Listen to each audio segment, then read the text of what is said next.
You don't want to drink coconut. You want to eat it. When I was in Thailand, I didn't drink any coconut. I didn't drink anything. I just ate a fresh coconut from they gave me the husk and I was scooping it out with a spoon. They told me that's how you do it. Right, yeah. And it was fucking delicious. Right. But everything I've ever had coconut flavored or coconut anything, I've never liked it.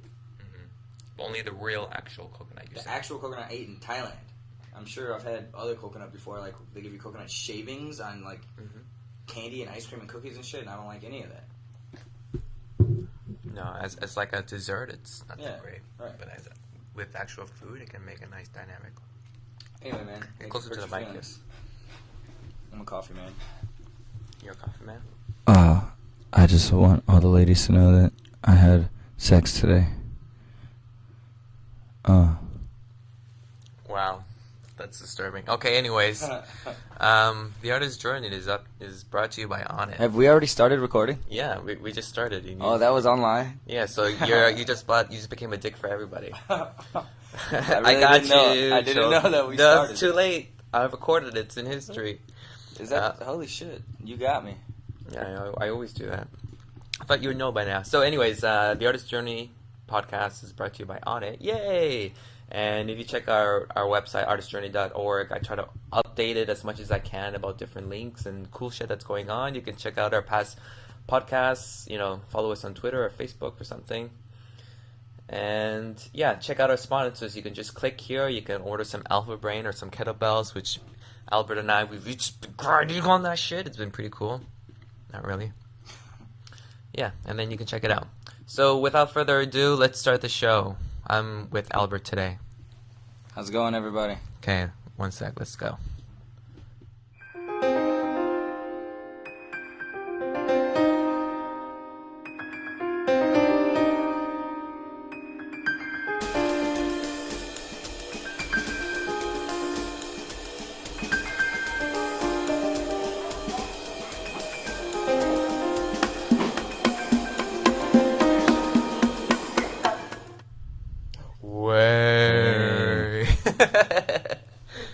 I didn't know you were being sponsored by On It now. I thought I told you. Maybe you did, but I forget things. Yeah, they have a sponsored program, so I actually applied to it. I actually applied to a lot of things. I want to buy so many action figures, but it's so fucking expensive here. You want to buy action figures? Yeah, like this one here. Why do you want to buy these? I mean, they're cool and everything, but why do you want them? Well, for an artist, it's perfect for reference. If I'm drawing a model, you need a model. Yeah, I can just do any pose, and then if I look at him, I can see all the exact references I need in order to make a good Batman. This is expensive. This is amazing. Yeah. I would love to have something like this as a gift. Of course. I wouldn't pay for a toy. I'm 30 years old. I fuck girls. I don't play with toys. But if someone actually contributed the money to you, you would want to get that, right? Hell yeah. This is am I too close to the mic? Yeah. Don't worry. This is something that I would definitely play with. I would have a couple of different guys, and I would act out scenarios, and I might even film it and do stop motion animation. I know you would do that. And they would do awesome stuff. And coming from an animation background, good luck with that. Have you ever tried stop motion animation? Yeah, fuck yeah, I had to do it a lot. It's fun. It hard? First time you do it's fun because you're just experimenting, so you could do a lot of funny shit. You can take a picture every second. So if someone's going like this and they jump, you take a picture of that. And then the next time they jump, you take a picture, and then you only put the shots together where their feet are up, so it looks like they're flying. Oh, I see what you're saying. And you just do all these fucked up. So it looks like they're staying in the air? Yeah, but that's physical body work. Stuff. This is different. Yeah, it takes a lot of time. Where did you get this guy from? In the mail? I ordered it, yeah. Because I had an allowance from my company, so then I was like, fuck, I don't usually buy this, but with my company's money, why the hell not? It kind of, yeah. I was like, I wouldn't buy it for myself that way, so it was a gift to myself. Is this one of your favorite ones? Because this one's pretty badass. It's one of the latest ones, yeah. It wasn't here last time, was it? No. That's one of the most recent ones. The one I saw before was Spawn. Yeah, but I got a few after that. Yeah, but I like the Spawn one. That's why I remember it. Right. I have some back there. I went to the, was it Tim Burton exhibition? Oh, yeah? That one's there. I got an Alien one and Terminator thing. Yeah, the Terminator one. Ooh, this is a cool toy. I used to have one like this when I was little. Is this just like a normal toy for kids? Or is this like a Which one? This Terminator. No, it's you can pose it and stuff, but it needs a stand and shit. So It's not for. Is this for kids? this guy just left the screen, just like checking out my house. These are great toys. Yeah, so you can understand why, you know. I get it. Yes. You get it. As a guy, I'm a boy. I'm a man. I like toys. as a man boy, he can understand. I'm a man boy. So that's why I was like, I wanted to get a sponsorship from a place because I would order it myself, but if I can get other people to buy it too. But it's just shipping and handling is so fucking expensive in Korea. Like if you want to get anything that's from, think about E-Mart. When you go and you get a watermelon, when was the last time you bought a watermelon at E-Mart? It's like $20. I never bought fruit at E-Mart. Yeah, or those Korean pears. You know how much? Persimmon? Those? No. No, it's Korean like pears. Yeah, the pears. It's like Big. Brown and they're kind of Like a round. yeah. Yeah. And they're fucking delicious. Yeah, they're good. But they're expensive as fuck. It's like $6 sometimes for one. Where do you shop for fruit? E-Mart? There's E-Mart, there's no E-Mart here. But if you go to E-Mart, for example, you go to those big supermarkets, they're definitely gonna cost much more. I would never go to a big place to order or to buy produce. It depends if there's something there that you can only get else. there. Yeah. But I mean, you're gonna get Korean pears anywhere. You're gonna get watermelon. Right. I don't know. Actually, I don't. It's There's not- a lot of watermelon in Korea, right? No, there is, but it's just the price, right? It's like $18 or $20 or something. How much is one back in the West?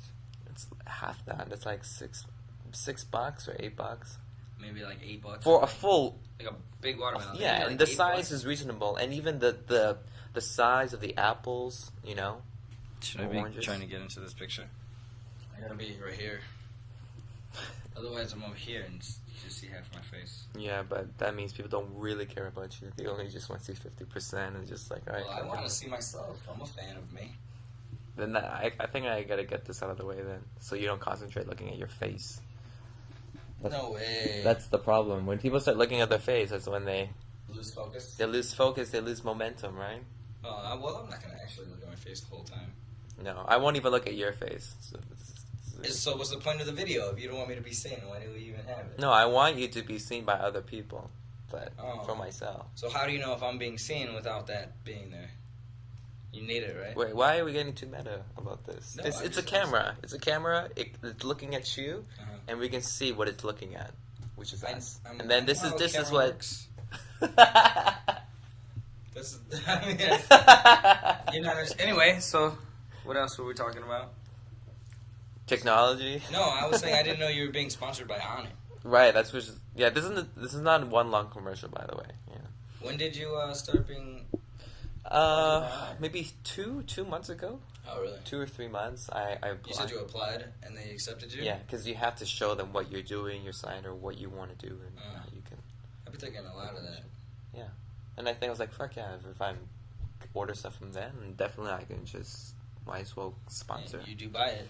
Yeah, so that's the thing now. I've been thinking a lot about getting sponsorships and marketing and business because for me as an artist, like I never think about that, and that's a huge problem with other artists too, right? Yeah, of Whenever they course. do that, they just like that's why people do shit for free. Yeah. And I understand that because especially when it's for friends, you're just like, yeah, okay, you're doing this, I'm doing that. But then when I start thinking about it in a marketing and business level, and even though you don't make a certain amount within an hour or something, you're always investing the value of your time as a person, right? As Right. what you're doing, how much you contribute just to be there, kind of a thing, right?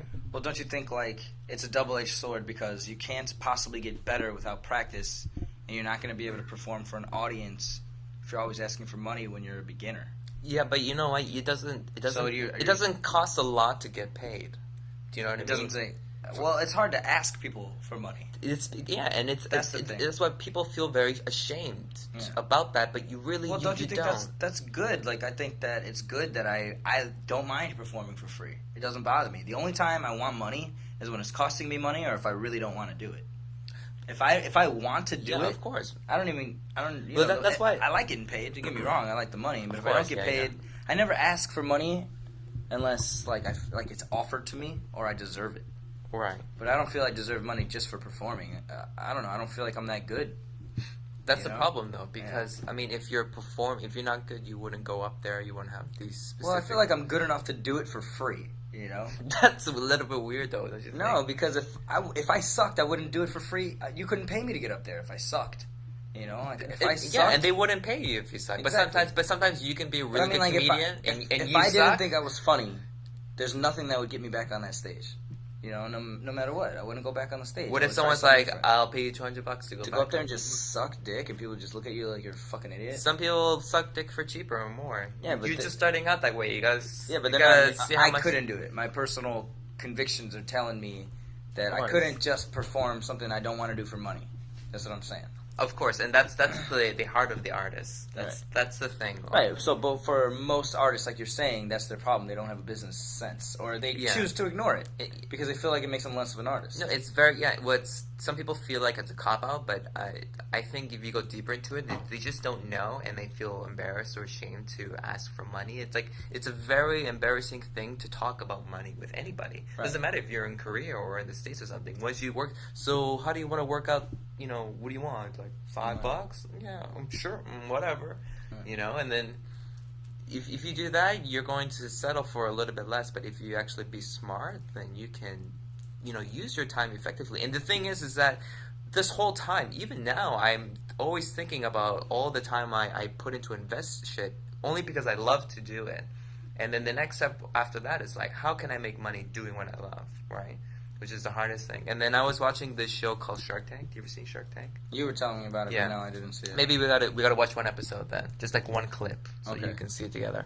And these guys, it's like these 5 CEOs, right? They're like billionaires and millionaires, and then in front of them is like a group of people. They just come and they pitch their idea of a product or something like that. Right. And then what they do is they have 90 seconds, and then after that they make a negotiation. And the one guy is like, "Listen, I'm going to give you.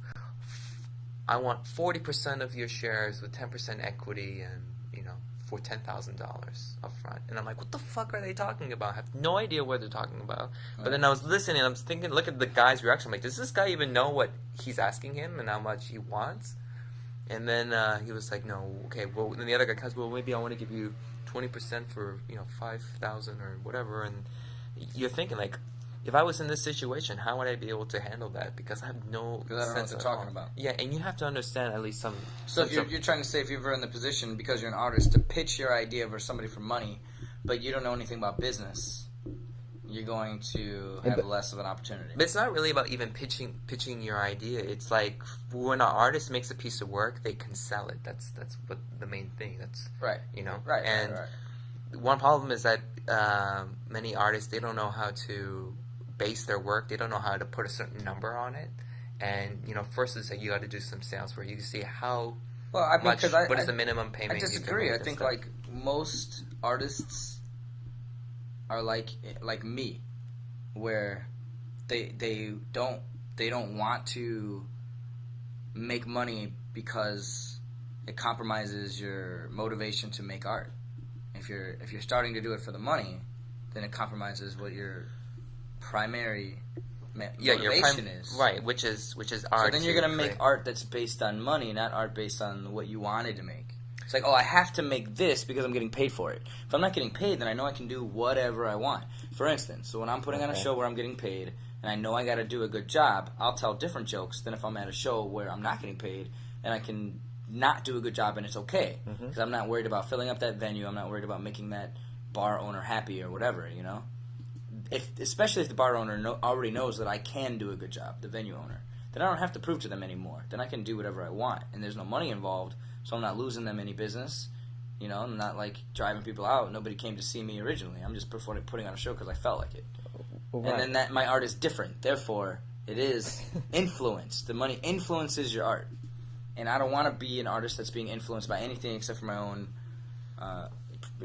thoughts, ideas. Yeah, of course. It's always about yourself. And okay, I think that's the vicious cycle, though. What do you need the money for? That's my question. For bigger ideas, to maintain a lifestyle that you really want to do, and but haven't you heard so many stories of people that were going down the toilet and suddenly they had a great idea, and then they rags to riches stories. It happens all the time, and it's always by people who were just pursuing their dream not by people who are pursuing money. No, but it's not the point of pursuing money. I mean, when I talk about money, the whole time I've been doing art as the first primary thing. Right, I'm not saying you are. Yeah. We're just we're playing devil's just advocate. playing. But from that point on, it's like, why I always break it down to the value and the time you put into it and stuff. You know, like I've made pieces that taken me over 8 or 20 hours. Oh, this is the 48-hour film festival. Huh? Videos. I see Henry, me, Janet. 48-hour film festival. Oh yeah, I didn't upload any of those. You haven't seen any of those, right? No. It's not working. Good. I don't care about Shark Tank. Yeah. Anyways, yeah. Maybe next time. Nobody wants to hear us watch our video. No, they can watch the video too. Oh yeah. Yeah. Ooh. 2013. 2013. Suck a dick. 2012. Survive the asteroid. I don't have a cell phone right now, so I got to use my girlfriend's, and my friends are all complaining that I don't have a phone, and they're like, "We can't get a hold of you. I need to talk to you," and I didn't talk to you until 3 hours later. And Which I was is like, funny because they're saying they don't want to talk to your girlfriend. They just want to talk to you. Yeah, of course. Yeah. They're my friends. Yeah. I don't get it. I don't know. Keep going. So they said they can't get a hold of me, and it takes them a while to find me. Mm-hmm. And I was just reminding them when everybody lived in the 80s when there was no phones. You had to just meet somebody somewhere and actually be there on time. Right. Like, that's not so hard to do. People act like I should be so inconvenienced because I don't have a phone. It's inconvenienced me significantly 0 times. I haven't had a phone since November. So all of December, all of January, all of February, I haven't had a phone. And it's had 0 real effect on me. Like, my life is exactly the same. Less people call me. That's it. But still, people send me Facebook messages, and I have my girlfriend's phone, or I just don't talk to you because if I don't need to. Mm-hmm. And there's 0 emergencies. Nobody needs to talk to you right now. Nobody needs to know where you are right now. That's such a bizarre concept for me. Like, I don't want you to know. Like, I'm so in love with the idea of being unreachable. Like, that's another reason why I want to go to Thailand. Like, that's why you want to be like born identity. No. I don't even know what that means. What do you mean? So, like, I have an amnesia? No. It's like when one's not even going past the fact of amnesia. It's like being away from everything, being off the grid. Yeah. It's kind of like. Well, what I really hate is people bothering me. So, like, for instance, I'll give you an example. I hate it when my phone rings. So when I had a phone, it would always be on silent. Okay. Always. And I would just check it from time to time. But I don't like alarm clocks waking me up. I don't like people showing up at my door without How do you calling wake me. up in the mornings now, then? I have to have an alarm clock, but I fucking hate it. I have to have it, and I hate it to death. So do you use it then? Or? I use it, but I hit snooze a lot. I've been really thinking about it a lot. I'm like, what if I just don't turn on my alarm clock? Will I actually wake up on time? So I usually do. Because you kind of freak out at a certain point. I usually, my alarm is set for way before I have to wake up because I hate it. So it goes off, and I can turn it off. Right. And then go back to sleep. And then, because I'm already half awake, now I'm aware of time. Mm-hmm. So then, because I don't always hit snooze. Sometimes I'll just flip it off. And then I'll start I'll look at the clock, and I'll know I have 15 minutes or 20 minutes before I have to get up. Right. Because I know I have to be up soon, I don't fall into a deep sleep. I'll wake up every 3 or 5 minutes, look at the clock again. And sometimes I overshoot it, and I'm late for work. I'm late for work 3 days out of a week. So I'm late a lot because I wake up late. Yeah. But I don't care. That's not a good ratio. No, man, I'd fucking fuck the clock. I've been telling jokes like the clock, this. I said to my Always boss. shit on the clock, man. Fuck that. I'm here.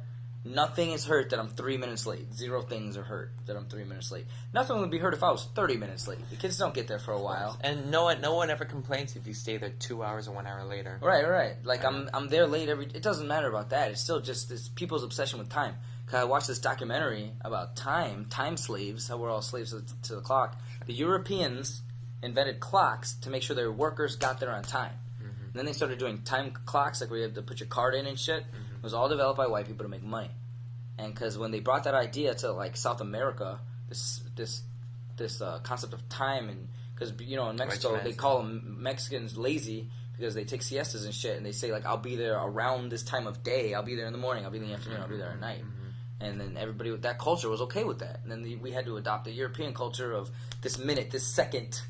And I don't believe in that. I don't believe that it needs to be like that. I believe that people, if everybody did it, it would be no problem. It's like, hey, I'll be there in the afternoon, and you go there and you chill. You know, you don't need to be everybody be in a rush all the time.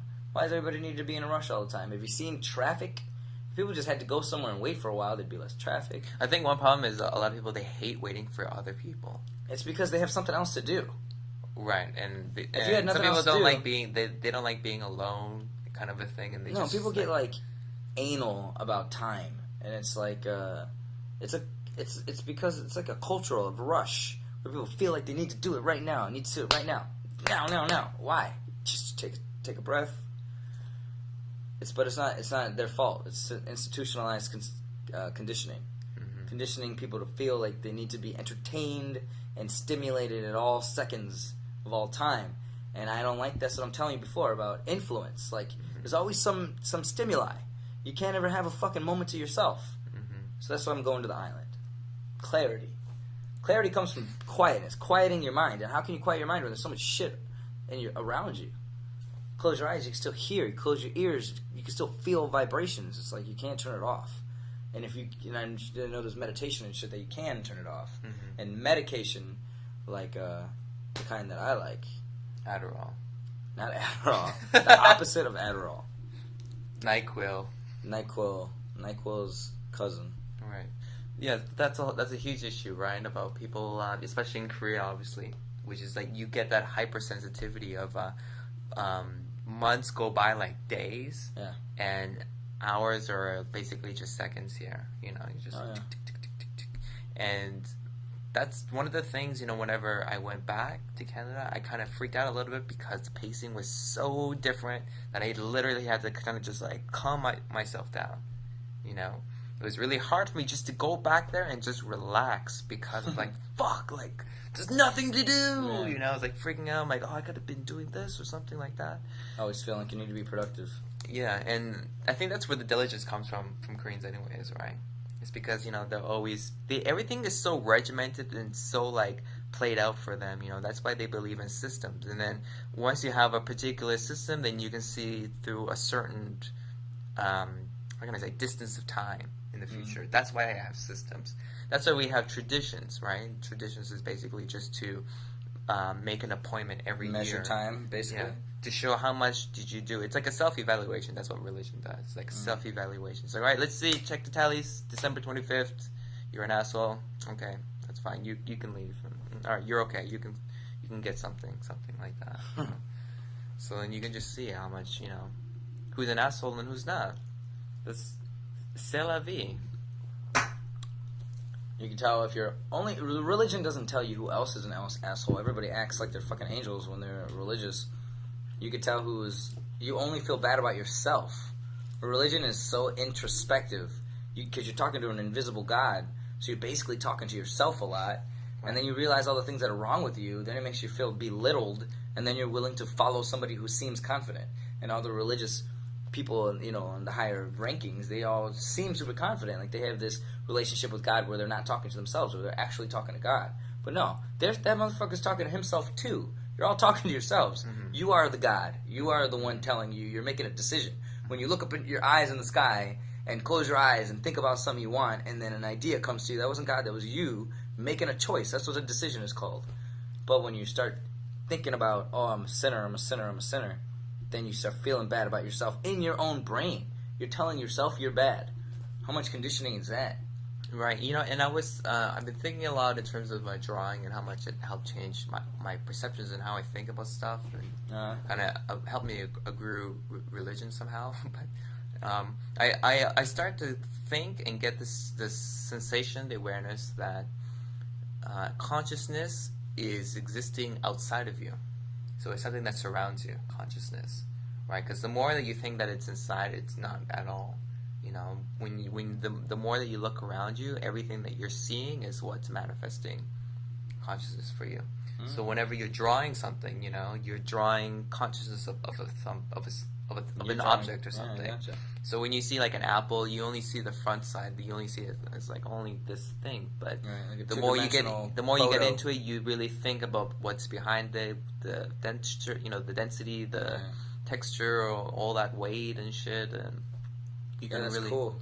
Yeah. So that's the thing I really want. Be the can. Yeah. There is no spoon. Because you are only giving an interpretation. You can never, Right. exactly portray I've it heard as this it is. theory about matter being a manifestation of our physical presence. That if you if the tree falls in the woods, wood doesn't make a sound. Mm-hmm. It doesn't. You hearing it gives it the physical characteristic of sound. Right. Without your ear, there is no physical characteristic of sound. Mm-hmm. So there was this some scientific study. So this is something my friend told me. So it has no credibility. It could be total bullshit. But this is something my friend, actually my cousin Daniel told me. His friend told him, and my cousin Daniel's friend Matt is really it lost smart. credibility. No, but my cousin's friend Matt is really smart, like a super genius kid. He studies astrophysics, like memorizes textbooks. Okay. Like I know the kid personally, Okay. and he reads textbooks like they're novels. Okay. And in a night. Anyway, so this guy is really smart. So I heard this directly from my cousin who lived with this really smart guy. Mm-hmm. So it has some credibility. Otherwise, I wouldn't even tell it. Anyway, the story goes, so the scientists were studying, those particle accelerators that spin the, molecules around and they slam them into each other so they can see the protons and neutrons or whatever. And so they were doing this and they were recording it, right? And they were recording to see what would happen. And they put some sort of filter or film across where the atoms were exploding, and that they were catching these patterns. These patterns of neutrinos or whatever. And then they put the film in there with the camera and they left the pattern. And then they didn't film it. And they just did it and there was no pattern. There was no neutrinos. There was nothing on the film. Right. But every time they would photograph it, there would be something there. And then when they wouldn't photograph it, so they were saying our physical eyes made that matter appear. That's what made it all happen. So it's what it's saying is there's nothing behind you until you turn around and look at it. There's no chair there until you touch it. It's not there until you physically interact with it. Yeah. It's there's no way to prove it. You can't prove what's behind you until you turn around and look at it. You can't prove it. There's no way. Or you look at a mirror or somebody tells you. That's basically, blows your mind. That's the structure of a video game too. When you're playing, right? Because usually when you're playing a game and you turn, as soon as you turn, you see the environment pop, right? It's just popping up images and stuff. So the whole thing about exploding atoms into each other, to see deeper into it. I heard the same thing too with the particles, and then they had that one sheet and they had made one slit and it went through and it hit the wall behind it. And it showed one straight line. Oh yeah, right. Yeah. And then they did with two, it was two straight lines. But when they started with three, then it was all over the place. It's because once it went through the slit, it started reacting like a wave instead of like a line. Oh really? Yeah. So then there's a certain point when you see something, it acts like a direct material thing or like a wave. So that's how kind of related, basically the same what you were saying. How you see and. Once you don't look at it, it starts to dissipate. Because it's in and out, because it's a wave. And there was ones and zeros. And there was a guy who did a test. They put him in an MRI, and they did a test, and it's okay, you lie down there, and you just start moving your right finger or your left finger anytime you want, just randomly, whatever. And the guy says, okay. So he goes inside the MRI. He's naked, just his clothes on is there. All the doctors are in the other room. I didn't think he was naked. No, some people would. You threw that in there. He doesn't have a boner. Yeah, he doesn't have a boner. He's shaved, but didn't have a boner. It just looks longer. And then, he's married, but he's not in love. Yeah, he's not married, but he jerks off at home. Kind of a thing. So just so you know what kind of guy this is. Okay, right? His glasses. You can tell he's wearing clothes. Okay, right. So he's not a naked mustache. He's not naked. I got you. Yeah. Okay. The doctors are in the other room. They're looking through his brain scanning, and then after he does the test, he just right finger, left finger, blah blah blah. They leave. They come out and they show him the results. He goes, yeah, basically, judging by your mind and your random thoughts, we could accurately predict when you would make your finger movements 10 seconds earlier. Really? Yeah, 10 seconds earlier, right? And then the guy was like, oh. And then there was cut to outside of the university. He's just sitting on the stairs. He's like, I don't know what to do right now. He's like, everything I'm doing is already thought of 10 seconds already within your mind, and it comes out as a subconscious movement, but really it isn't. Wow. So everything that we know about their mind and our body it's even deceives ourselves because we're always constantly looking in, and then I'm gonna drink your shitty coconut water because I'm thirsty. Oh, you fell for it. You gotta try when you go to Thailand too is mango steam. Yeah, you know what? I heard about mangosteens. It is seriously I one of never the tried best fruits in the world. That my first time was in Thailand, and it looks like a fucking purple pear. I heard it looks crazy. Oh, I've seen pictures on the internet. Yeah, and the consistency is hard like wood, but when you open it, it's like a coconut. It looks like a white marshmallow. No, I mean the texture on the outside. You said like wood. Yeah, but it's like purple. It's kind of like a beet or like eggplant. Not eggplant, but like a beet. But like it's hard, like a coconut. Kind of, but it's purple. It's a little bit different. Okay. Because of the color of it, the texture is different too. Yeah, when you open it, your fingers are all purple and red and stuff, but like wine color, like wine red. And right, I gotcha. You open it, and it's like this white, juicy gelatin thing, and when you eat it, it literally tastes like a juicy marshmallow. It's like a fruity fucking marshmallow. I'm like, what the fuck? This is delicious. And I just bought all that shit and just ate it. My student told me mangosteens. So good. And one of my students, he was telling me about mangosteens recently. I never tried one. It's purple. It's one of my favorite I've seen it fruits on the internet. ever. Yeah. I've seen pictures on the internet. It's purple. It's purple. Purple drink. Purple drink. No vitamins. Well, I got some. Can I hear me? No, it's not plugged in. Can we plug it? No. You want to? You wear want to wear these ones? No, I'm just gonna wear these, just so I look cool. Ground control to Major Tom. Really want to know. I'm gonna walk around with Dre Beats as a necklace. What do you think? Dre Beats? What? If I just wear them as a necklace like this. Beats like Dre. As earrings. You know what? One on each side. Would that be cool? What sometimes I used to do is I just put on my headphones and there's nothing on. I'm just singing. Just like, yeah. Just doing ridiculous. What is this nasty thing? This is for like your wrist when you're using the mouse. Oh, it's gross now. Your floor is like my floor. It's like it has fur. Fur, yeah. I gotta clean out my apartment. It's so dirty, dude. How many dust bunnies did you find? Well, I vacuumed not too long ago because Succio will vacuum from time to time, so it's not that bad. But in some corners, it's pretty bad. It's like a small sheep. Like a sheep. Small, dirty, gray sheep. So you can make a sheep in the corner, right? In the corner, right? I can rape that. Your force is good enough. Yeah. Get some good shit. What do you got here? Oh, look, you were drawing that guy. Yeah. But he has a bow and arrow now. Yeah. So now he's Robin Hood Batman. That's a good character. You should write a book. Okay. Robin Hood Batman. I always wanted to do a Batman story. So. Robin Hood, robbing the rich and stealing from the rich and giving to the poor. Yeah, that's your story. Okay. That's yours, you see. Can I have it? Sure, you can have it. It's mine, right? Alright, you take that. Remember this. Robin Hood Batman. Robin Hood Batman. Coming 2023. I'll just work on my Predator Batman series again. Batman and Street Fighter. Is that an idea you had? No. Yes. Don't tell me what to do. Don't put words in my mouth when I'm talking. It's funny that there's not too many Muhammad Ali and Superman. Batman spin-offs. Is there a lot of Batman spin-offs? Because no one likes him. I like him, but... No, but like no one in the Justice League, really? They don't like him because he's Bruce Wayne's a dick? He's such a Debbie Downer. He's like, my parents died. And then she's like, oh, fuck's sakes, Batman. It's like, you can't even fly, you can't do shit. You have high-tech shit, right? Yeah, but you're just a fucking... How he always saves the day in comics is like he's always one step ahead because he has a superior mind. That's what he said. His intelligence is like way beyond many people. So then when he does stuff, like, he can stop Superman so many times because, you know, he prepares things. Yeah, and he gets all these expensive gadgets, but then... some people just don't like him. He's like, you're an asshole, man. You know? Isn't he old as shit by now? Do they ever address age in these comic books? Yeah, there's Frank Miller. He did Year 100. Or no, was that Paul Pope? Anyways, they did one where it's like 100 years later, or there was one... So Batman's 100 years old? Or is there's one where he's like... It was supposed to be... Clint Eastwood was supposed to play him as like the old Batman. He retired a long time ago. So did... This is supposed to be a movie? It's a comic book.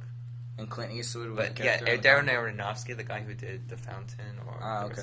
He wanted to use him for that. I saw The Fountain. Yeah, and but anyways, they did it to Christopher Nolan. But basically, there was a story about him where he's retired from Batman a long time ago, all these guys are all like into mechs and stuff. They're just like, all militarized and just like hardcore, and they're just running amuckus, and Joker is still there, and he looks like Metal Gear Solid. He looks like he's an old guy, and just like, fuck, am I gonna get back into this? And he's like trying to fight. And does he fight? Yeah, of course.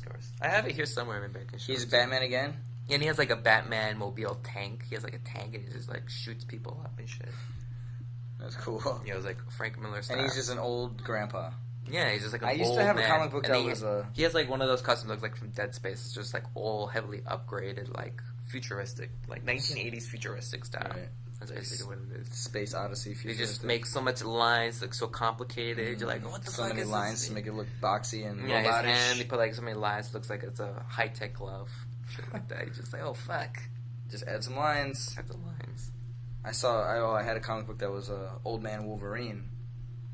And they That were was saying there's cool. no way to tell how old he is, but he was like, he was so old that his healing power started giving away. Yeah. So like, there was a scene in one of the books that the Incredible Hulk had a family. The Incredible Hulk had children. So there was all these like baby Hulks. Massive Hulk loads. Super loads. Super green loads. Super punching through bitches' Hulk ovaries. sorry. Hulk sorry. Hulk go in corner and finish off. He's like this. He's like two heads. He's like He's getting more saddest excited. guy. Can you see me? She-Hulk is like a tranny. She-Hulk was his sister or his woman? I can't remember. I don't know, but she was hot. She was sexy. She was green. She reminded me of like She was sexy. green She was Beyonce. green. Like the Jolly Green Giant could have fucked the shit out of her. If Jolly Green Giant fucked Beyonce, that would be She-Hulk. Maybe She-Hulk. Yeah. And She-Hulk Beyonce- had a TV show, didn't she? I don't know. I could have sworn she did. That's possible. You remember Red Sonja? No, I don't. It was like after Conan the Barbarian, it was like Red Sonja. She was like the female version. Of Conan? I remember Xena the Warrior Princess. Yeah, that was for TV. Yeah, I remember that. She has the same birthday as me. Me and MC Hammer. Really? We have the same birthdays. I don't know who has my same So birthday. I want to give them a letter. It's like we should just meet once, and just have fun. I haven't had too many people with the same birthday as me. September 30th. Anybody out there, let us know. Oh, that's when the Titanic sunk. No, it's not. I would know. I would remember that shit. Isn't that when the Holocaust happened? I hope so. Oh, I wasn't born on that year. Oh, it still doesn't make me a racist, It right? has nothing to do with me. I just made it. I just said I hope something. all of them deserve it. I don't even believe in the Holocaust. It's like Santa Claus. It's like you're at Cure for AIDS. you're at a university lecture. You're like, and thus the reason why I believe in quantum mechanics is because I choose not to believe in the Holocaust. Therefore, it was not true. So Oh shit! Did I break it? yeah, I can fix it. that thing is gonna come off apart. The one I had to make, and it was really really hard. You didn't make it. Yeah, I did. You fucking with me? I just broke No. it. Every single piece I put together. Did I just break it? It'll take time. And all the instructions were in Japanese, and I'm like, what the fuck? I was like, there's no way I'm gonna finish that. And then, He's cool. He looks like a Blade Runner. yeah, good character design. When are you gonna make a toy? A non-sexual toy. Like you're like completely not facing the camera at all. That's alright. Nobody wants to see my bald ass. That's funny. You know, just because you shave your ass, don't mean you have to, My ass is gloat about it. pretty smooth and hairless. It's one of my most quality sexual traits. I got a smooth ass, ladies. Secrets to success, he just puts in a warm bathtub full of warm hot water, and before jumping in, he always makes sure he puts in a little baby's elbow just to check, just to see how hot it is. What the fuck are you talking about? Then moving on. What's that? And moving on. Never seen it. Moving on. Nope. Moving Don't on. know it. I have no idea what you're talking about. A little baby's elbow. Yeah. So, do you feel like now you're like rested all qualms now? You always feel like there's always something to do before you leave, in a way? Well, I mean, as far as like the normal things, like packing up my apartment, I don't really feel like there's anything. Well, I got the girlfriend here, but no, not much. I have the girlfriend here. I feel like being here 4 years is long enough. Like, Yeah. I don't feel like there's not much else that I needed to do or anything I needed to accomplish. The only thing I'm telling you, I told you before, is the last stand-up solo I did. I was really disappointed with my performance, and I still think about that a lot. Other than that, I feel good about this last open mic I did with you guys. I feel good about the open mic, the last 2 open mics I did at Tony's. I feel good about the last hosting job I did at each one open mic. How did you feel about the roast? The roast was amazing. The roast was awesome. The roast was fantastic. Yeah, I really had a great time. You guys were really funny. Everybody was really funny. The heckler girl made me laugh. Jeff really killed her.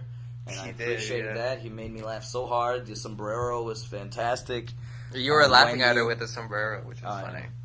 It was so funny, man. And I didn't plan to say any jokes, but people were telling me I should have. I was like, no, I didn't.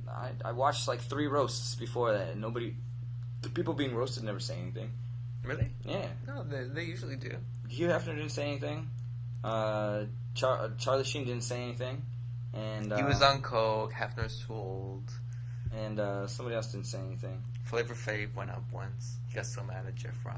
I can't remember. I watched it. Like, you're racist. And Jeff's like, I'm not fucking racist. I don't know. See, I didn't see any Flavor Flav. Flavor Flav is really bad. It's like, you look like a skeleton wrapped in electrical tape. He's like, oh. I saw clips of the best jokes from the Flavor Flav roast. There was some hilarious. You look like a struck match, shit like that. That was one of the best ones. Yeah, definitely one of the best ones. That one and Pamela Anderson. Yeah, Pamela Anderson was funny too. But no, I didn't write any jokes to tell about anybody. I mean, as I was sitting there, I started thinking of some things, but I really just was like enjoying myself. I didn't really want to have to worry about performing. You know, I was having a good time, and I didn't. You know, and then the crowd was into it, and I was like, man, I don't even know what I'm gonna say. I don't want to go up there and like ruin the mood. Everybody's having fun. I didn't plan anything, so fuck, the show's over, and everybody was happy. But then after the show, you're like, you want to go back up? No, that was at the open mic. Was that at the open mic? Yeah, that was. Not at the roast. The roast, I was ready to go. The roast, I left like pretty soon after that. You were just like, want to go up? Yeah, I wanted to. Because I didn't plan on telling jokes, I wanted to do those skits, but nobody did them with me. You guys weren't into it. Just wasn't enough people. It would have been funny. Just you, Sean, and Alec. It would have been funny. I was good for it. Yeah, but I was trying to tell you guys about it, and every time I started explaining it, you guys started looking around, start talking to other people when I'm in the middle of explaining my idea. This is true. Yes. I was frustrated. Yes, you were. But fuck it. I still, it didn't matter. Just improvise. Do something different. That's what I like about performing for free. Things didn't go my way, and I just didn't care. It was fine. I'll just do something else. Yeah, for sure. That's fine. Yeah, and so it was no big deal. Like there was no problem. That's why I like performing for free. Because if I didn't want to do it, I could have left. I could have been like, oh, fuck that. But nobody, I'm doing it for me anyway. Fuck that shit. Fuck that shit. Yeah, I think that's the best thing in terms of like exploring and pushing yourself more. But there's people like you've seen a lot of performance artists. I'm sure we talked about it before. Like just one guy. Ping pong show? Well, they get paid for that. Performance artists, like a rapper?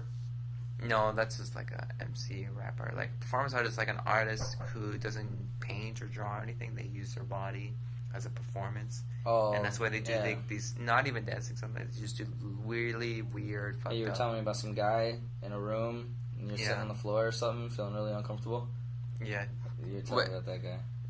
Yeah, okay. I don't know if everyone knows who that is, but we don't need to go into that again. No, but yeah, I already heard that story. In terms of that, it's like the performance is like trying to use your body as an experience, as a vessel of experience for other people. Because when you go there, like they look at a piece of how much is this? 1,000? Okay, 1,000. They pay the artist, but with performance artists, like it's really really hard for them to get money.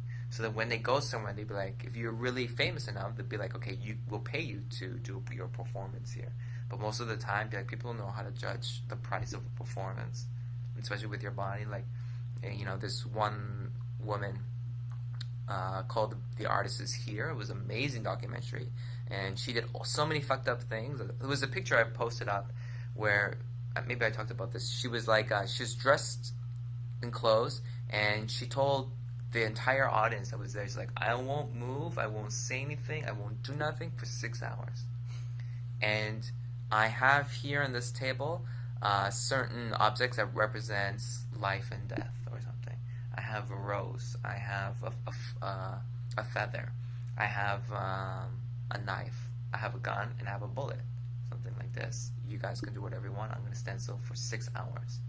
So then she stood there, and then in the beginning, everyone was really nice to her. People started to put makeup on her or just like play with her with the feather. And then it started to escalate. Some guys took scissors and they started cutting up all her clothes off.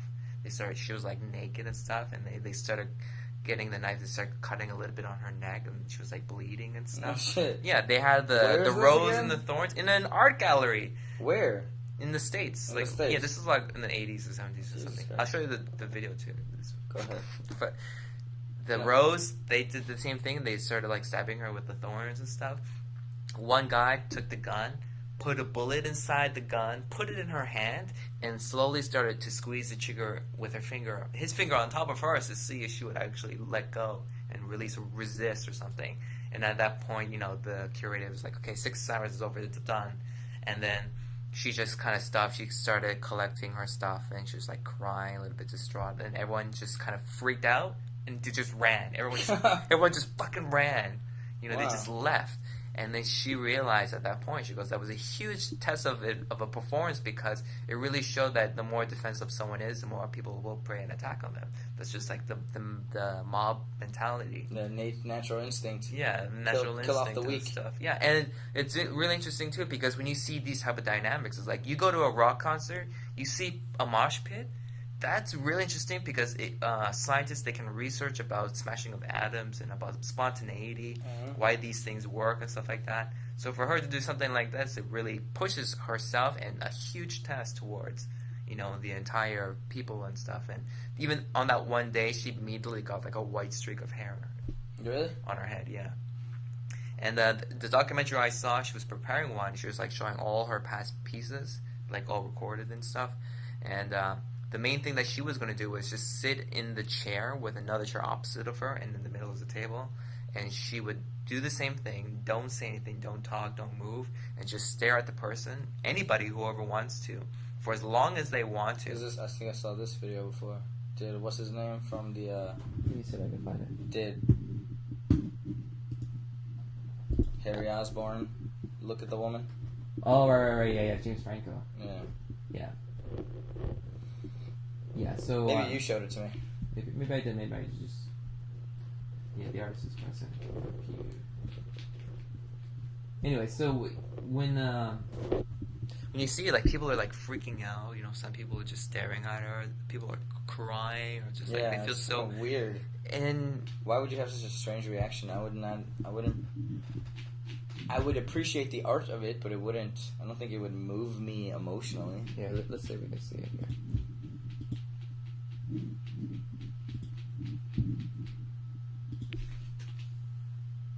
You could be the next Brian Redband.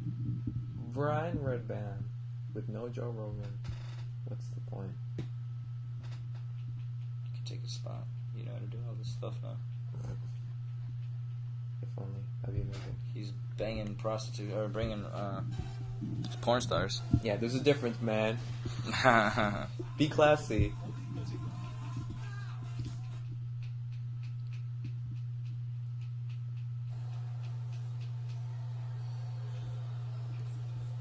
Yeah, and she would stay like this for 8 to 9 hours. It's the lady on the left, right? Yeah, for the entire duration of the exhibition, which is like over 2 to 3 months. So she did this for Is she 3 the months like straight. main piece? This is the main piece, and people would. She can blink though. That's bullshit. No, she can blink, but this is just what it is, right?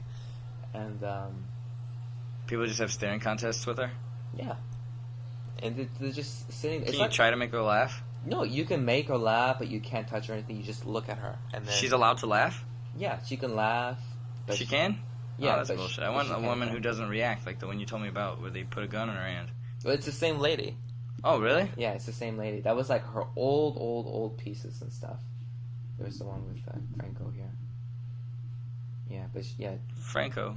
He's in my last joke about guys jerking off. How disturbing is that picture every time I see that? Yeah, it looked like somebody getting butt fucked. Yeah, but it's like a really fat person. It's like a Rorschach test. It's how demented I am. Yeah, it's demented. I see hair and a body, I think dick and bush. Dementia. I taught my girlfriend an interesting word, badussy. Have you ever heard this term, badussy? Badussy? No. It's a slang term that when you're, it's a smell of booty, dick, and pussy all together. It's the smell of Badussy? sex. The smell of sex is badussy. Booty, dick, and pussy all mixed together. Badussy. I told my girlfriend that she really enjoyed that piece of Americana. It sounds like a like a European way to say like duck. Badussi. Like doc? Duck. Oh, duck. Sounds like a duck. A Badussi. Badussi? Badussi. Doesn't it? Sounds like a duck. My name's Gary Badussi. Oh, yeah. My name's Gary Badussi. That's a good character. Saturday Night Live character. You ever watch Saturday Night Live? Ever. Only Sunday Night Live. Oh, yeah? Yeah. Is it a thing? Yeah, in Korea. Shut up. Oh, yeah, that's right. They did make one. No, I'm lying, and you just fell for it. No, they made like a Saturday Night Live in Korea. Yeah, but it's not funny, man. Have you seen it? Yeah, I heard about it. It's really sad, actually. I watched it once, and it was like just too much copied SNL. Like, they have the band and the opening monologue and the Well, stupid of course, I think sketches. if they say they are Saturday Night Live in Korea, they must have. It's like McDonald's, right? There has to be some certain structure that's going on there. So, right, but it's why would you copy somebody else's idea in general? But it's not copying it. There's Saturday Night Live. That must mean, for example, if someone wants to be a McDonald's store, they're like, I'm not copying McDonald's. Like, I'm part of McDonald's now. So they might have made a deal with them, like a distribution deal. It's like, listen, we want to make Saturday Night Live for Korean audiences, so use our names, this is our format, and you can do whatever you want. Yeah, I'm sure there's guys who want to do that. That's what I'm saying. That's what they're doing in Korea. It's not like they just copy SNL. It's just like they say you can do this. They buy the brand name. Yeah, but they're still doing their own sketches. Yeah, but McDonald's can't cook their own burgers. They still got to cook McDonald's burgers. No, they do, and is there in America? Do they have bulgogi Korean? McDonald's burgers? No, of course not. They can do their own. Koreans sell their own shit. Yeah, they have their shrimp burgers in like Montreal or something like that, or a different. But they don't have bulgogi. Do they have? Oh, they do have bulgogi burger at McDonald's. Yeah, even in Burger King.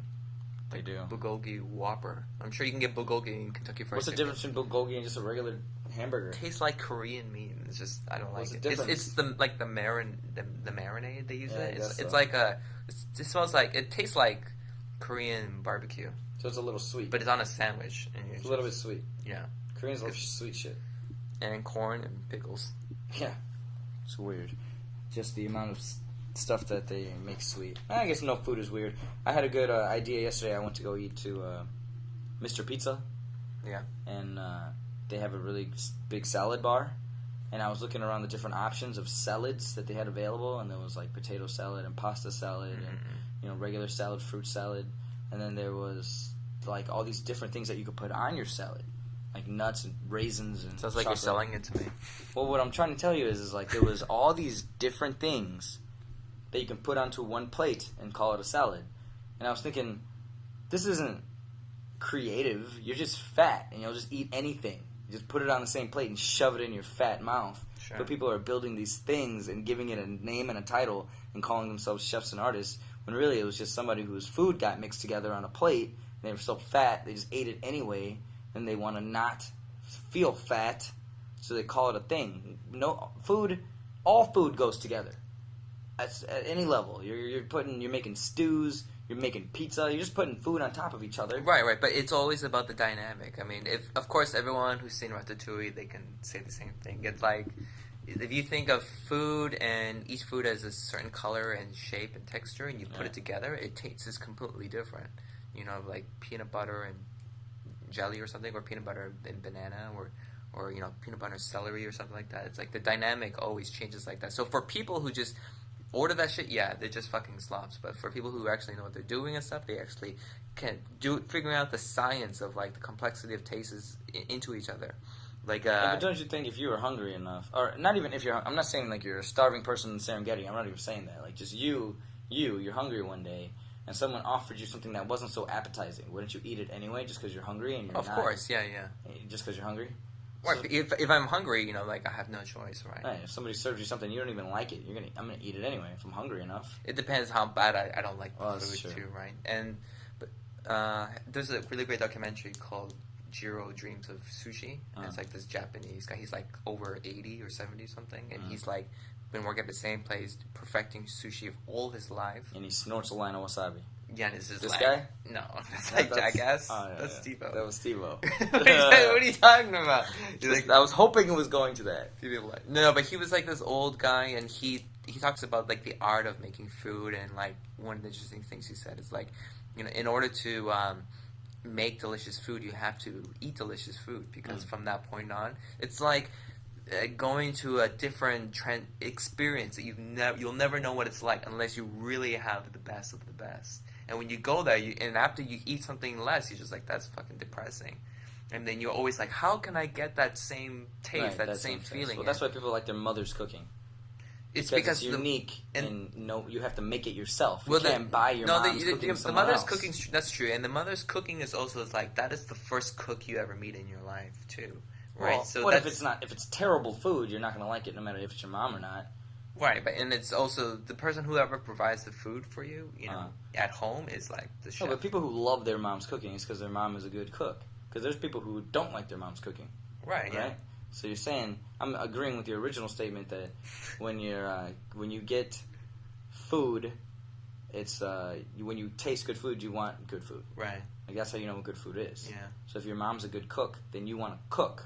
You don't want to just go buy food, because you can't buy anywhere where your mom made the kitchen. You can buy McDonald's and find another same taste of McDonald's at another McDonald's, or like an Italian restaurant. Anytime there's food being mass produced, like in a restaurant, it's going to start losing quality, as opposed to your mom's kitchen, where it's an individual meal made for just you. So it's going to be better, no matter what. And it's also the ingredients, probably too, right? Because home ingredients? Yeah, well, compared hopefully. to like a mass marketed thing, right? You're gonna have a chain restaurant. You're gonna have higher quality ingredients. Yeah, like you ever eat like a Whopper meal and you're just like, like fuck, like I can feel the oil just coated in my tongue or something. Yeah, dude. Anytime I eat shitty food, I feel like my whole body being soaked with grease. I felt like I masturbated and I didn't clean up, and like, I already feel like a just loser. Left it there? Yeah, like a loser. Jerked off and I didn't have anything to clean it with, so I just let it dry and chipped it off later with my fingernail. Just like it stuck to the hairs on my stomach. You gotta like pick them out later on. My gun just going over my pubic area that is just sticking there. It's gross. Yeah, you get like semen dandruff. You're just flaking off like so colonizations of centuries of. How can it be that bodily functions are so funny? Like, how does comedy just take you to that point all the time where... It's just like the most intimate thing that we can always say. It's the most taboo topic, the things that are wrong with our human bodies. Well, the weird, funny, quirky things about our human bodies. I think it's just like our body itself is the thing we do. We do all those things in a private matter. All in private, right? So they talk about them openly and freely. Yeah, so but like if everyone poops, everyone poops. So like you can't... If you go to a girl, like I remember when I was in high school, I go to girls like, hey, do you poop? Do you fart? And then they're like, what? No. And I'm like, what? And I'm like, attention everybody. Sarah says she does not fart at all in her entire life. She does not poop. This is crazy. It's like, why would you lie about that? Like, why would you? Like, even in something as honest, as simple as that, a girl can't admit that they never farted and never take a shit or something. I appreciate a girl who I've never seen shit. Of all the girlfriends I'm not saying I want to see them shit. I'm just saying, the girlfriends that I have that poop and fart around me as little as possible. Right, and they always you gotta give me something else to drink. Like water, please. Water? Yeah, there's some in the fridge. It's like a bottle or a jug or whatever. Yeah, everything. And there's some right beside the fridge on the right. Awesome, thank you. I work here now? Yeah, no. You're only doing this for free, right? Because you just want the experience, so I'll take 100%. Yeah, I order huge orders. Because you're just buying bulk. Yeah, bulk is cheap. Talk is money. Ghetto hoes get all funny, up and at it, like a habit. All I want to do is a zoom, zoom, zoom, and a boom, boom. So anyways, internet people, how have you been? How's life treating you? Have you been suffering from minor depression, anxiety, diarrhea, heart fast rated beats, cold sweats, loss of libido, maybe an over-accentuated hard drive, 20 horsepower of extra libido? Do you sing in your sleep? Do you dance in the rain? Where's your toilet? In the other room? I have no toilet. You gotta have a toilet. No, because I don't poop. I'm going into your room. Where's your toilet? Okay, you go through that door all the way on the left. Uh-huh. Go all the way down, and it's all the way to the far end left. Oh, shit. Keep going. Yeah. Albert's just in my house acting like if it's the first time. What a guy. Yeah, so for other people out there, I'm just thinking of going back into teaching art again, or maybe doing some art courses. So I'm just wondering if anyone out there is interested in learning different ways to improve their artwork, or maybe learn some new skills for social interactivity, for example, handwriting analysis or hypnosis. Can I teach that? That would be pretty interesting. Line timing, no, but I'm a good snake kisser. I kissed a few snakes in my life, some cobras and rattlesnakes. It was pretty good, pretty intense. Yeah, so yeah, I'm gonna be organizing some courses. So if anyone out there is interested, let me know, and it'd be great to Yeah, that sucks. teach us something. Yeah, Your bathroom is in the dungeon. it is in the dungeon. That's the scariest walk to a toilet I've ever had since I was raped. Ever since you saw that a toilet when you were 3 years old and it was talking to you and it was like, I'm gonna bite your pee-pee. Give me the pee-pee. Give me the pee-pee. Give me the pee-pee. Give me the pee-pee. Look who's talking. Bruce Willis. 2. Die Harder. I watched Die Hard the other day, speaking of Bruce Willis and Die Hard. The new one? No, I saw the new, I saw the new one in the theater. The Russian one, right? Yeah, it's horrible. Yeah. Because it's Russian, and they have Korean subtitles. But it wasn't even that good, actually. I couldn't understand what was going on, and it wasn't that good. Yeah, like, wasn't it was impressive. the part of it was like, I didn't even care. I was watching this. And Did you have the same problem, that it was all Korean subtitles? yeah, of course. So I didn't know what the fuck was going on. For the first 15 minutes of the movie, it's subtitles, and because I'm in Korea, it's all in Korean, and so I don't know what the hell is going on. And then I knew what was going on, and then it wasn't interesting. And it just had like Too a late. couple You lost your- good explosion scenes, and it made it better, but no, it wasn't good. And then I made the mistake of seeing it 4D, but with a 2D vision, just with a moving chair. Right. So that was stupid. Well, you needed 3D too? Yes, because I've done 4D with the 3D glasses before, and it was fucking cool. I saw this movie, The Guardians, like that. It was Yeah. a really Animation. cool animation movie. Yeah, and usually I saw animations work. I saw Dragon Training, How to Train Your Dragon in 4D. It was fucking cool. Right. And I saw The Green Hornet in 4D. It was pretty fucking cool. That was a funny movie. Yeah, man, I like that movie, and nobody else likes that movie. But anyway, 4D has worked for me more times than it hasn't. But to see Die Hard 5 or whatever the fuck in 4D without the 3D glasses was To a see dumb Die idea. Hard, just die hard and It was, crash. and it was not even good. It wasn't good. You're right. And fucking I was like, I didn't man, buy I it. was like, I don't care about this at all. yeah.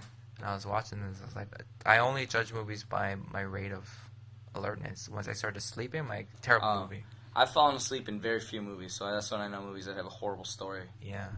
Thor. I actually fell asleep during Thor. Me too. I slept that during Thor, during Alice in Wonderland, a few movies, but there was fell like asleep 2 too. or 3. I was like fucking up. And it was like 2 in the morning. I'm just like, holy shit, it's a good movie. Yeah, it's a good movie then. Yeah. The Guardians. Awesome movie. Did you see it? I have not, but I would love to see it. I watch all animations. So. Yeah, man. It was really cool. The It was Guardians. really fucking cool. Did you see It made me laugh. It made me cry. No shit. You seen the Academy Awards? Is that a movie? No, just the Academy Awards. Oh, no, I don't watch them. There was what's that one girl? Jennifer Lawrence. She was like in the Hunger Games. Uh-huh. Have you seen the Hunger Games? I have.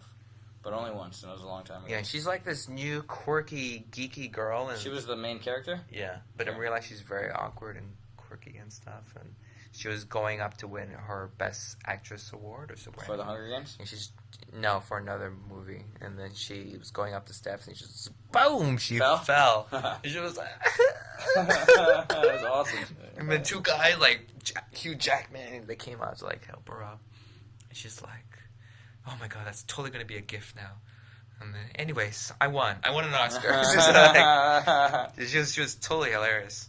A gift. And then they were showing like the after awards speeches and stuff. Like everyone who won, everyone was hammered.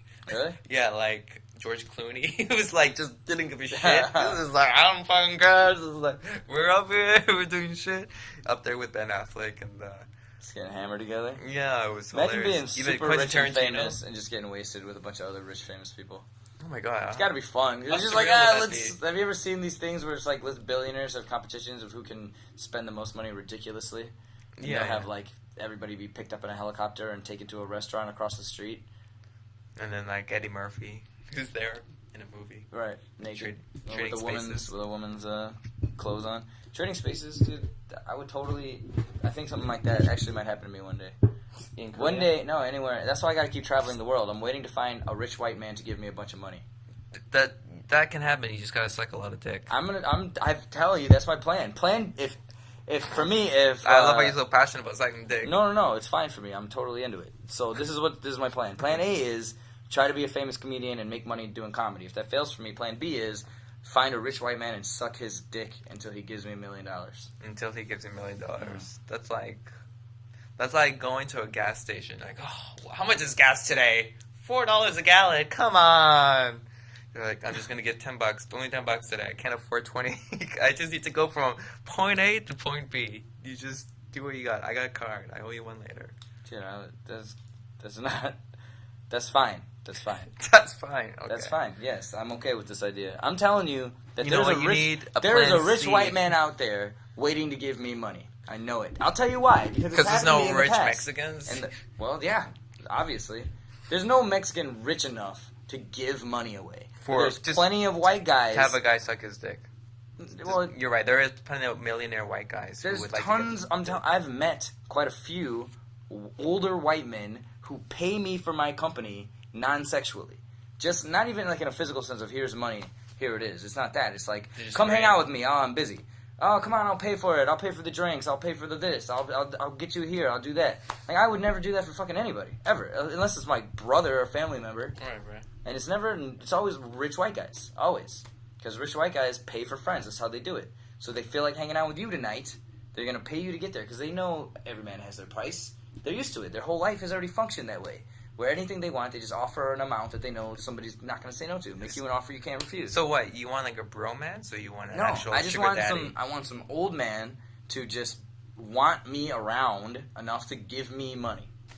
And one possible scenario is for him to pull his pants out and you suck his dick. That's a scenario, yes. It's a scenario. it's in the book. Like, it's in the book, in the index of the maybes. You got a lot of maybes there. I do. I'm willing to eat. I'm willing to have my life. There's a level. Babies. There's a level of urine Okay. I'm allowing to be on my hand. Level of urine.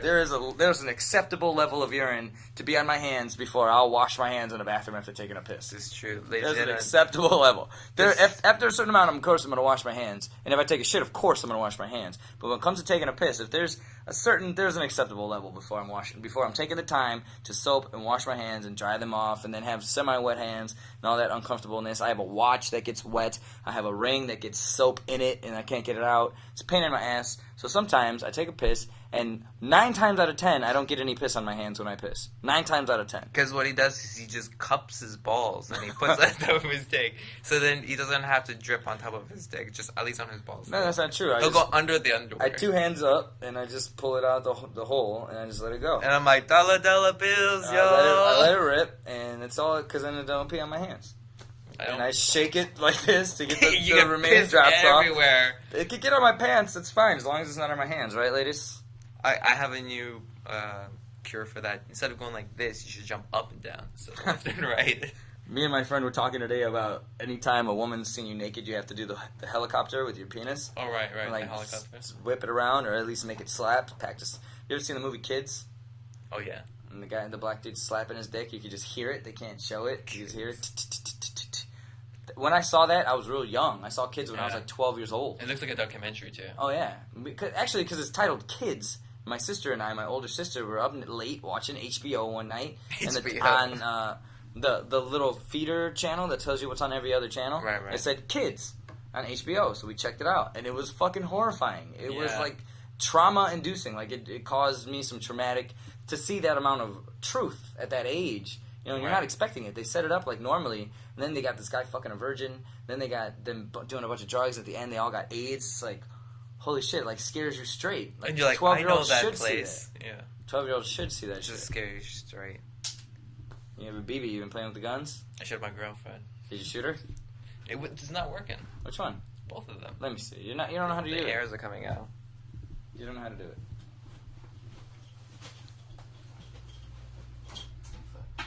I sold this man 3 plastic guns the other day. Actually, not true. He sold me a bag which had guns in it.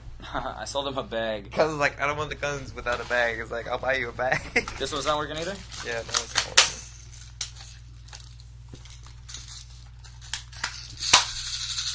It's full. Yeah, you gotta bring them down into the chamber.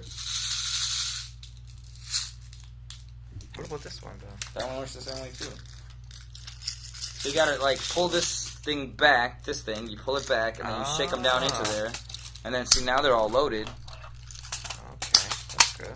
And then you can cock it and shoot it. Yeah, see, now it's loading. Guess I should have taught you how to do that, huh? Yeah. Yeah, you need to put way more in there. Okay. Yeah, now it's full, you see? Right on. Now push it back. See, yeah, see, now it pushes them up. Now it's ready to fire. Okay. One in the chamber, as they call it in hip-hop songs.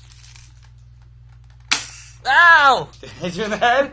No, the back of my neck. Oh, shit, sorry. It bounced off your rabbit.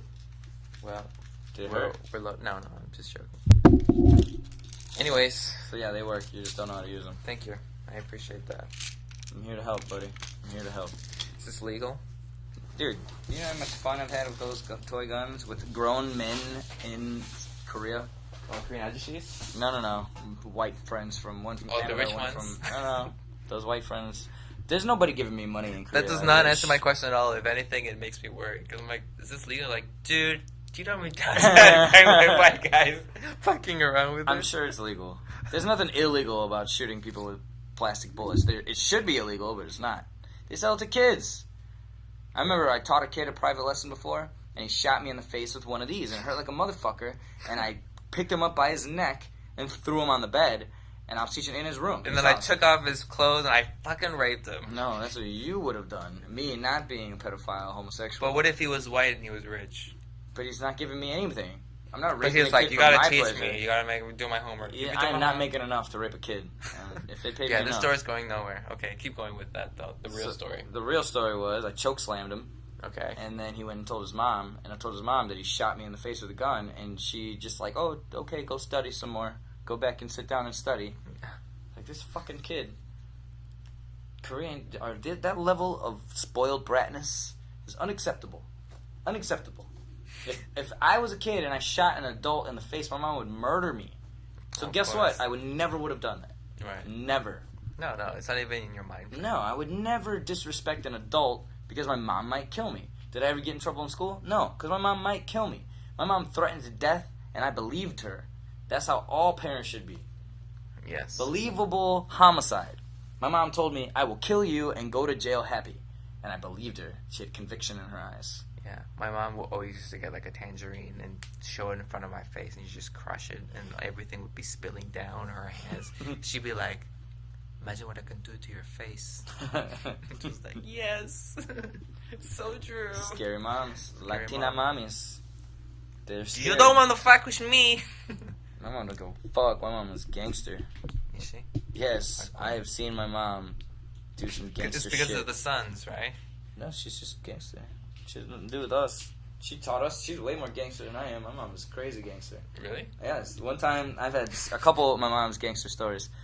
Gangster stories from my mom. Okay, so one time, like, my mom's fucking mean. This is how I grew up. And my mom knows that. Anyway, so she's mean as fuck. Like, growing up, I was deathly afraid of my mom. Like, literally afraid of her that she might kill me. Okay. Because she used to beat us a lot. She used to hit us a lot. Right. With mercilessly, no regard for anything. Okay. So this is how I grew up, just being deathly afraid of my mom. So when I was older, we couldn't ask her for anything. We couldn't ask her for money. We couldn't ask her for rides. Single parent. My father and mother are divorced. We couldn't ask her for any help with anything. Everything we had to do on our own. Like, you know, so I just didn't have lunch. Because she wasn't making me a lunch. She wasn't buying special food to take to school. And she wasn't giving me lunch money. So I'd be having to go to lunch and not eat or beg for money from my friends. And not even that we didn't have food at home. We had plenty of food at home. My mom just didn't help us with anything. I did my own laundry since I was like 6 years old. Mm-hmm. I have a 3rd-degree burn on my leg because my mom just didn't cook. I had to cook for myself. 6 years old. I was making bacon and spilled bacon grease on myself. And I got a huge scar right here. It's terrible. Anyway, that's how I grew up. So my point was, my mom... What was my point? About your mom's ghetto or... Oh, yeah. like So hardcore my mom's gangster? scary. So one time I'm at my friend's house, and I was supposed to stay the night there, and then suddenly I couldn't. My mom won't let me. My mom's saying, you can't stay the night there. You have to come home. I'm like, well, I don't have a ride. You got to come get me. And she was so angry. Then she didn't know how to get to my friend's house.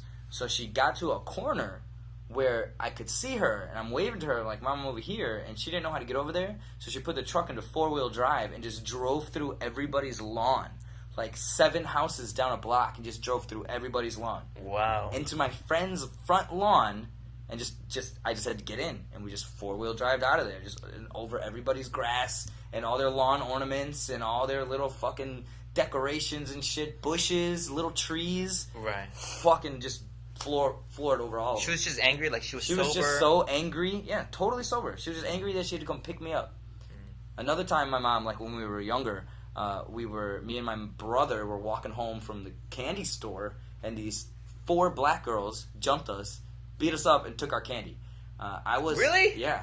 Wow. I was in kindergarten. My brother was in 2nd grade. These girls were in 5th grade. Okay. So they're like 12 years old, and I'm like 5 years old. My brother's 7 years old. And they're 5 years older than him, 6 years older than me, or 7 years older than me. And I'll never forget this, clear memory. And they they pushed me in the street, and I hit my face, and they had my brother in a headlock, and they punched him in the face, and his like nose was bleeding and shit. And Really? they took my lemon heads and his Kit Kat for a box of lemon heads and a Kit Kat. And so then we go home, and my brother's nose is bleeding, my face is all fucked up. My mom puts us in the car, starts driving around the neighborhood looking for these big black girls, finds them. My mom finds them. My mom jumps out of the car, starts chasing them. They run. My mom chases them. My mom chases these girls to their house. And then they run into a house, and these 3 black women come out. My mom's this little Mexican woman. My mom's cussing them out, screaming at them, and they're afraid. They won't come out. There's 3 of them, and they won't come. They won't come confront my mom. My mom's flipping out. She's going crazy. The police come. My mom's fighting the police. It was the craziest thing I've ever seen. My mom was the scariest person in the whole ghetto that day. There was 3 big black women and 3 girls older than me, 12-year-old girls in there, and they wouldn't come out of the house. They called the police, and then all those girls got suspended the next day of school. We had to like have this big meeting. We went to the same school with those girls. Yeah. And they all got suspended. But yeah, my mom's gangster. Another time, my mom's gangster. We were at a park, me and my cousins, me and my brother, and my 2 cousins who came from Mexico, and they didn't speak English. And some white neighborhood kids, some bullies, came by, and they were making fun of my cousins because they were speaking Spanish. And so they took my brother's coat and put it into the garbage can and peed on it, right? And me and my brother our cousins were younger than us, so we were trying to protect them because we didn't know what these crazy fuckers were going to do. So then we left the coat there, and we went home, and we told my mom what happened. My mom, same thing, put us in the truck, 4-wheel drive, driving around the neighborhood looking for these kids. So we find them.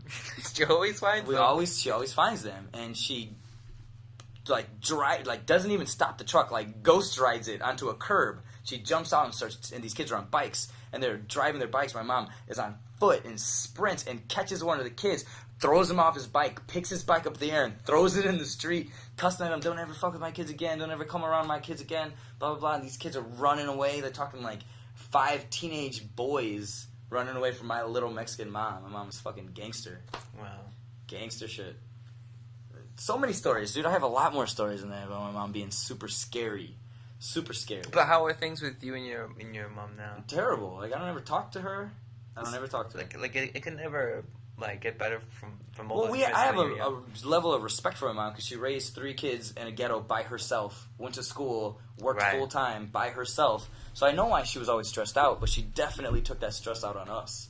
Definitely. Okay. And she was single the whole time, and she never had anybody help. And when she did have men around, she wouldn't accept their help. She was still like super proud, and she would want to do it all Almost like on her that own.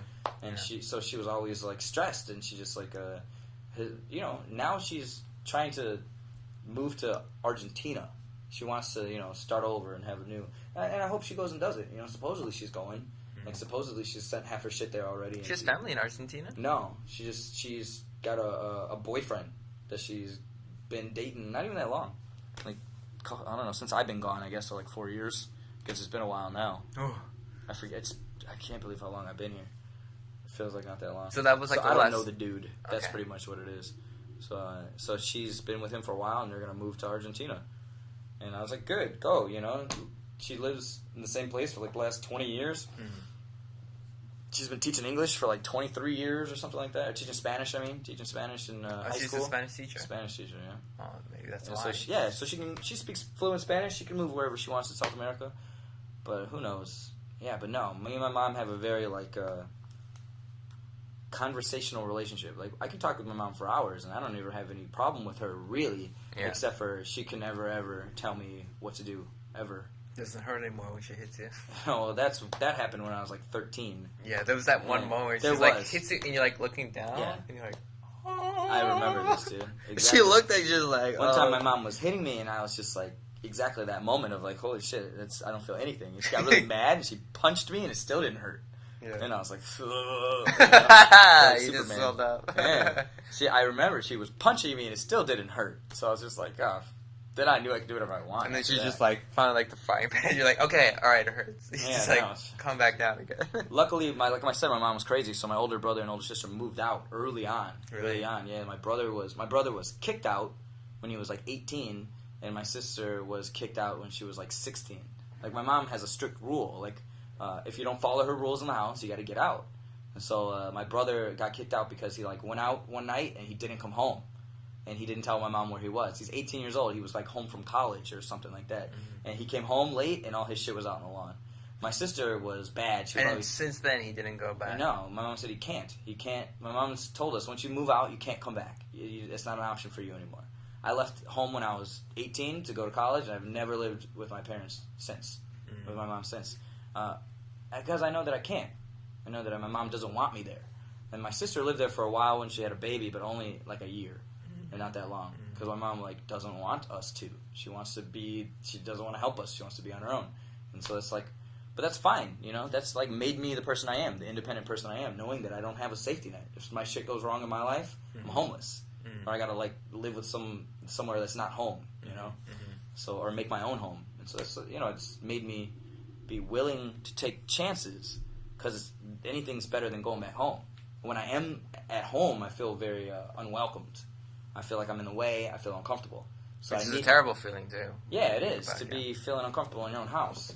So and I felt like that for a long time. Whenever my mom was home, I didn't want to be there. I always wanted to be somewhere else. So I would always be out with my friends or playing sports or doing something. Just being outside. But when I got in high school and my older brother and older sister were gone, and my mom just made an agreement with me. She's like, you can do whatever you want, but if you get in trouble, if you get arrested, don't call me. So then that's how I lived by. I just did whatever I wanted. Stay out as late as I wanted. Went wherever I wanted. Just did whatever I wanted. But I still got good grades. I was still on the wrestling team. And I still had like a lot of friends, and it was fun, and I just didn't get in trouble. I didn't get in trouble because I knew my mom would be not there to help me. Right. So I just stayed out of trouble. And so, that worked out for me. I think that's the guideline I'm going to have with my kids. Do whatever you want, but if you get in trouble, don't call me. Good luck. Said to Alfredo, the 3-year-old kid. It's just like, what am I going to do with this diaper full of shit? You're like, don't call me. But I say when they're of age. I gave you an iPhone already. You figure that shit out. You make your password. You try to register an iCloud. God, it tastes like. And then do what you got to do. I don't know. Anyway, can't wait to have kids. I was talking about it today with my girlfriend. I want to have kids like right now. If I had money, I would have kids right now. Okay. That's always a thing, right? Here's the one thing I was thinking about these days. Is like guys, they want to find a girl. Basically, what it comes down to, they want to find a girl where they intentionally want to get her pregnant.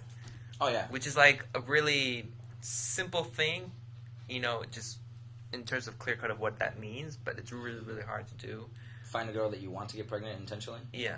Because there's a lot of guys they'll have sex with girls, but if you don't even want to get her pregnant, why would you even be with her right now? And that's what you're supposed to think. But I've been with a whole bunch of girls that thank God I never got them pregnant, and I knew while I was with them. Yeah, because you're just horny, you just want to have sex. And they're willing, But you might like them, you might even find them sexy or whatever, cool, a good person, but you still don't want to have a family with them. Exactly. So and that's the whole thing. If you feel like, if I blew my load on her, that'd be okay. I can live with that. I've not had one girlfriend where I felt comfortable blowing loads in. 0 girlfriends. 0 girlfriends. Even the ones that are like, it's okay to. If I still would pull out from time to time. Sometimes I wouldn't, but I think I try to pull out every time. I think that's what also creates fetishes for guys, and like, you know, what they want and what they don't want is because, you know, they don't want to come inside girls because they're just afraid. They don't want to use a condom. It's like, oh, they'll do anal, but as long as, you know, you clean up and it doesn't go into your vagina or something, it's just fucked up. Don't blame that on me. Don't call me. Don't call me when you got an infection. Yeah. No, I think that's hilarious, dude. That's how guys started getting more creative with where they're coming. It's just because they're not going to come inside your pussy. Yeah, so and you then got to get creative with it. They'll just like pull out and they'll just put their hand in front of them. They'll just like come in their hand. It's like, all right, you stay there. I just like, here, throw like a roll of toilet paper. Yeah. Just hold this. And we're like, you take your stuff. And you're like, shh, goodbye, bye, friends. You're like, this is mini abortion. And you like, you have like a few thousand all over your fingers. Yeah. You don't realize it. And you're like, I can't touch you. I can't touch you right now. I gotta wash myself. You wash yourself too. Make sure we're clean. Yeah. Shit. It's a scary thing, right? Condoms are cleaner, but they're definitely not funner. What if you just have sex and when you're about to come, you put the condom on real fast? You put the condom on real fast. Yeah. I'm gonna come inside. Yeah, that's a erection. Like that there can should just be more cut of you like, off right there away. should be less than a condom. It should be like some sort of bucket that you can like attach to your arm or something. So when you're coming, vagina, cum you bucket, can just like and just come into the bucket real quick. So it's not like not in your hand and not on her stomach, not on the bed. No back. You need like a fanny bag. So Something. like a cum couch. Cum pouch. What could penis pouch? But how would you swing it around quickly? Well, it's better than a bucket. Because you gotta think you got like a second. Why do you need a bucket for like? I'm not saying like a bucket. I'm saying like a cup. A cup. A cup shaped like a bucket. Right, which is on your fanny bag. So how do you gotta like unclip it and bring it down? You know? No, if it's on the side, it's like all your tools are there. You know, it can take be it like this, like a cord. There's just like there strings should there. Be some sort of like and, you, like and then you can make buster. an espresso. It's like That's gross. like this, and you put like 4 ounces of espresso. And you're like, you can take it. You made it for her. It's like an espresso thing. It's gross. It's gross to be out. Cum espressos. Cum espressos. That's gross. How dare you? Can Can I say that because you're being sponsored by Onnit? Does that give me permission? Bulletproof, right? Bulletproof coffee. Bulletproof coffee. This is bulletproof coffee in Korea. Georgia dark blend. My penis is bulletproof. What was I about to say? Man, I had a funny thing to say and I forgot it. Yeah, it wasn't funny. It was probably not that funny. I stopped you from doing it. Thanks. Thanks for Laugh. Laugh. Laugh. You like that? Yeah. It works. Say ha ha. How does that possibly work? People are just so like ready for the laugh that it sends them over the edge. Laugh. What if I want to do a whole show like that? If you do it over 3 times, no, It won't be funny anymore. It's just like a number, I think. I think like if I would It's it a be number. funnier? You just think- I listened to the audiobook, the Steve Martin one, because of Right. Audible.com. Right. I've listened to it 3 times now. It's really, really good. Okay. And there's a part where he's talking about how he developed his act by just trying to make a joke without a punchline. You know what I mean? So later the audience gets to decide where the joke was. Mm-hmm. Was it the action of his hand? Was it him not telling a punchline? Was it the way he was dressed? Was it any number of nuances? Mm-hmm. And that he said that was what made his comedy original and clever and different. And I was thinking my comedy act lacks any of those things. Mm-hmm. My comedy act is very set up punchline, very simple, basic, which is good for a lot of things, but it's not original, you know. So I was thinking of trying other things like skits or sketches on stage, something that'd be totally unexpected and wacky and not meant to be super thought provoking, but more of like residual. Like you're gonna think about it later. Like what was he trying to accomplish, or what was the point of that? So maybe you're not even laughing, but you're considering later what part of it did I find funny that I would have performed it.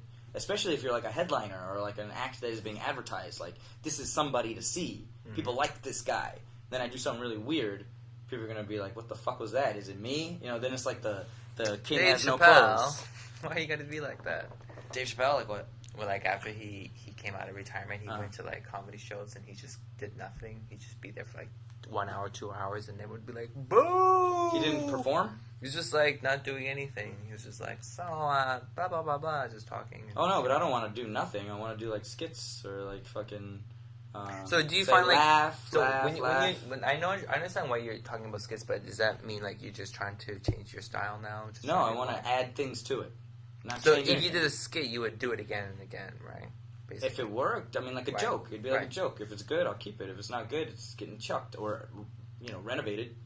But if you do it, for example, with like several people all the time Uh-huh. that are different based on where you are, Uh-huh. how much would you have to change, or how much would that affect? None, because it's such a simple idea that anybody could do it at any time. Anybody could get it at any time. It's literally like children could do it. You don't have to.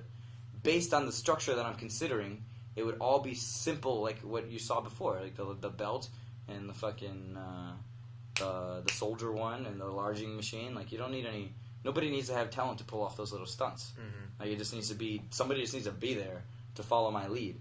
And that's just an example. Like that's not even that original of an idea. All those ideas came from my cousin Philip went to a summer camp and they taught him these things and he told me about them and then we did them in a living room one day and I just remembered and I did those with him when I was like 8 years old or something like that, like really really young. But I remember them being like really really funny. So it's like you can take something simple like that and as an adult renovate it and change it because you don't have the same sensibility as a kid, and make it like something that people will A performance piece, rather.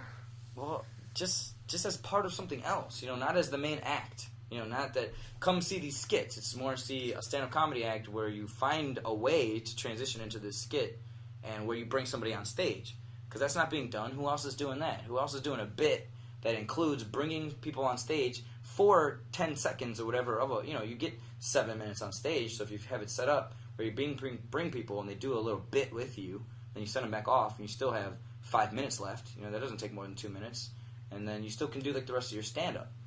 That just gets incorporated somehow, because you have these parts of your stand-up comedy where you're acting out, where you give a premise, then give an example, and then you act out that example, and that's where you get your laugh when you make your voice or your impersonation. Like any joke, like, isn't it funny if you make a voice like Batman when you have sex? What is your joke? Talking like Batman. Where is he? And then you do, that's your act out, your impression. So what if you physically put on, like, I guess it's more like a carrot top, where you have props and like you're physically acting Actually, out. Bobby Cho does that. Bobby Cho?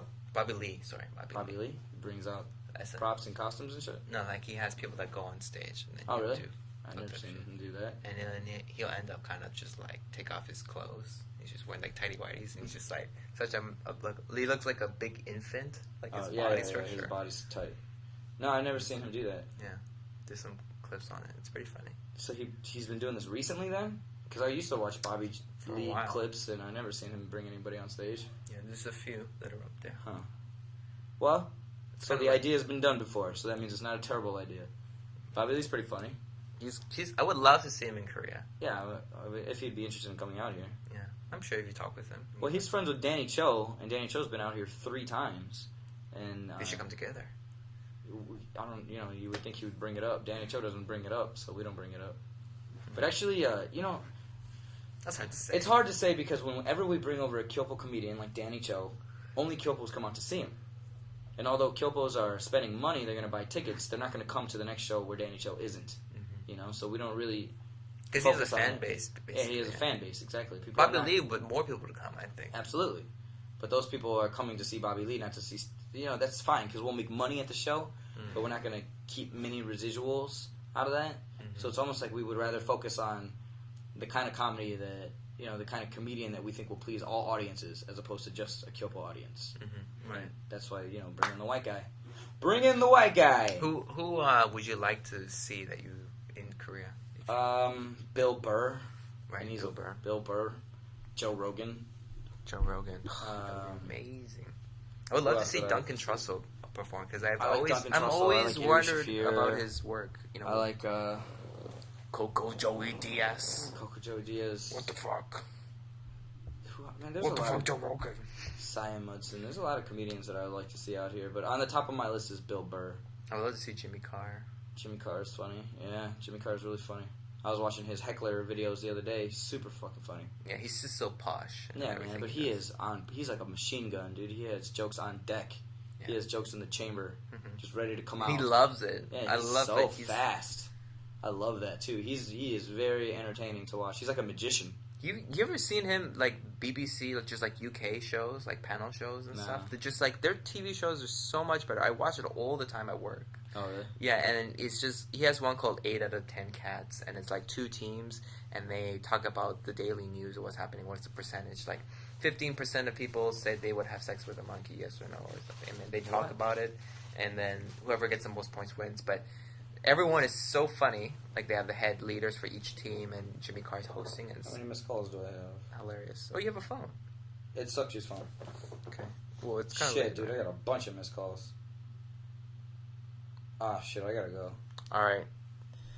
We're calling this short. Oh, it's Kobe. Okay, everybody. That's it from us tonight. Yo, man, it's Albert. 네. 지금 왔어. 지금 I'm coming right now, dude. Uh-huh. All right. I'm leaving Yangpyeong, or what is this? Yangpyeong right now. Yangpyeong.